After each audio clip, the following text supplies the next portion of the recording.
Hola, avui fem un viatge llampec per la riquíssima cultura de l'Índia. Explorarem des dels seus sons més ancestrals fins a la potència de la seva indústria de cinema, coneguda a tot el món. Vinga, comencem aquest recorregut. Per anar escalfant motors, us llanço una pregunta molt interessant. Una carabassa, una canya de bambú i la indústria del cinema més potent del planeta. Què hi tenen a veure? A primera vista, res, oi? Doncs la resposta connecta a tots aquests punts d'una manera que ens posa de ple en el tema d'avui. Doncs sí, aquí la teniu. Tots són peces fonamentals de la cultura índia. La carabassa és la base d'un instrument, el bambú en crea un altre, i la indústria del cinema, bé, això ja són figues d'un altre paner. Però abans d'entrar-hi de ple, situem-nos una mica. Per entendre qualsevol cultura, el primer és saber on som, oi? Doncs comencem per aquí, per posar l'Índia al mapa i entendre les bases sobre les quals s'ha construït aquest gegant. Vinga, anem al gra. Continent? Àsia. Oceà? L'Índic, que per això es diu així. I la capital? Nova Delhi. Perfecte. Amb aquestes coordenades bàsiques al cap, ja podem fer un salt a la seva història. A veure, si parlem d'història, hi ha dues coses que hem de tenir claríssimes per entendre l'Índia d'avui. Per una banda, la figura de Gandhi i tot el moviment d'independència. I per l'altra, el seu passat com a colònia britànica. I ull, perquè aquesta etapa no només va marcar la seva política, sinó que, encara que sembli mentida, també va portar sons nous que es van colar a la seva música. I d'això en parlarem ara mateix. I amb aquest context, ara sí, ens capbussem de ple en els sons que defineixen una cultura. Si diuen que la música és l'ànima d'un poble, a l'Índia, els instruments de corda i percussió en són, sens dubte, el cor batent. Comencem fort, amb un so que és pràcticament la banda sonora de l'Índia. Si algú pensa en música índia, seguríssim, que el primer que li ve al cap és la melodia del sitar, un instrument elegant, complex i absolutament icònic. Si el mirem de prop, veiem que és un instrument de corda compartit amb el Pakistà, que pot arribar a tenir fins a 26 cordes d'acer, que es diu aviat. Però sabeu què és el més curiós de tot? La base. Us en recordeu de la carabassa del principi? Doncs aquí la tenim, fent de caixa de ressonància. És pura enginyeria acústica directament de l'hort. De la melodia del setar, passem directes al ritme, el cor que batega a totes les festes. Anem a conèixer el dholak. Aquest és el so de la celebració en majúscules.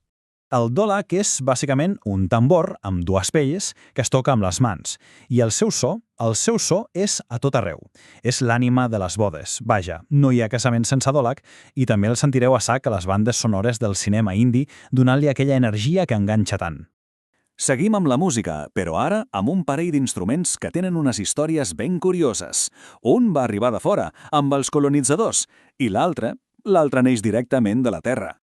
Aquest us sorprendrà, segur. L'harmònium, aquest so que identifiquem tantíssim amb la música devocional i popular de l'Índia, doncs resulta que no és d'allà. La seva història és brutal. És un instrument de corda amb un teclat que recorda un piano i el van portar els anglesos durant l'època colonial. És un exemple perfecte de com una cultura agafa una cosa de fora i se la fa seva, però seva de veritat, fins a convertir-la en un símbol propi. I perquè us feu una idea de com sona, és molt fàcil. Penseu en un acordió. El mecanisme és pràcticament el mateix, una manxa que fa passar l'aire per unes llengüetes metàl·liques. Són com cosins germans musicals separats en néixer.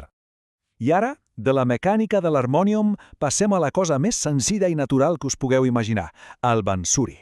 Aquest és el so del vent, de la natura, de la tradició més pura. Aquí tenim l'altra peça del nostre trencacloses inicial, el bambú.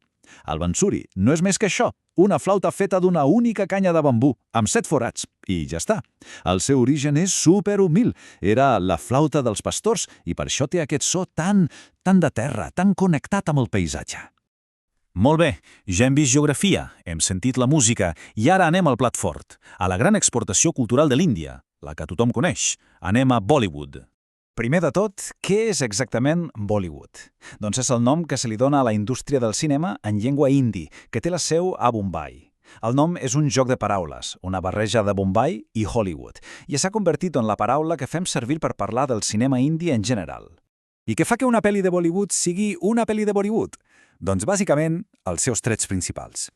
Els balls espectaculars, supercoreografiats, són la seva marca de la casa. I les cançons, com Galan Gudian o la famosíssima Kala Chashma, que per cert vol dir ulleres de sol, no són només música per a la pel·lícula, són hits mundials per si soles. I ara la pregunta del milió, el gran combat. Bollywood contra Hollywood. Si parlem de diners, de facturació, qui guanya? Penseu-hi un segon. La resposta potser no és la que espereu. Doncs sí, veritat-ho. Sembla mentida, Però és així. Potser les pel·lícules de Hollywood, una per una, tenen pressupostos més bèsties, però la indústria de Bollywood en conjunt produeix una quantitat de pel·lícules brutal i té un mercat intern de més de 1.000 milions de persones.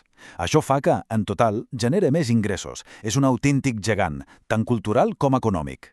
I acabem amb una reflexió. Hem vist el poder de la cultura índia. La seva música, el seu cinema, han conquerit el món. I això ens fa pensar, després del K-pop coreà o del mateix Bollywood, quina serà la pròxima gran onada cultural que ens arribarà de vés a saber on? Una bona pregunta per quedar-s'hi pensant. Gràcies per haver-me acompanyat en aquest viatge.